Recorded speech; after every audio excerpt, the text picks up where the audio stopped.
ప్రైజ్లా dear friends and please జీవితంలో ఎప్పుడు first priority దేవునికి ఇవ్వు. నువ్వు పడకల మీద నుండి లేవటంతో యేసయ్యా నా మొట్టమొదటి మాట నీతో మాట్లాడాలి. యేసయ్యా నా భర్తతో మాట్లాడక మునిపే, నా పిల్లలతో మాట్లాడక మునిపే, నా కుటుంబ సభ్యులతో మాట్లాడక మునిపే నా మొట్టమొదటి మాట నీతో ఉండాలి. లేవటంతో దేవా మరొక నూతన దినం నాకు అనుగ్రహించినందుకు నీకు స్తోత్రం. నాకు ఆయుష్కాలాన్ని పొడిగించినందుకు నీకు స్తోత్రం. రాత్రి పడకల మీద వెళ్ళి మరలా తిరిగి లేవకుండా కాలగర్భంలోని కలిసిపోయిన వాళ్ళు చాలామంది ఉన్నారయ్యా.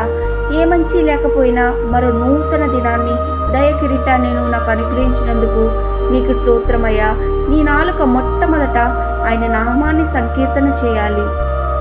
డిసైడ్ చేసుకో. దేవుని వాక్యం మొట్టమొదట చూడకుండా సెల్ ఫోన్ చూడను, వాట్సాప్ అస్సలు ఫోన్ ముఖం పొరపాటున చూడను.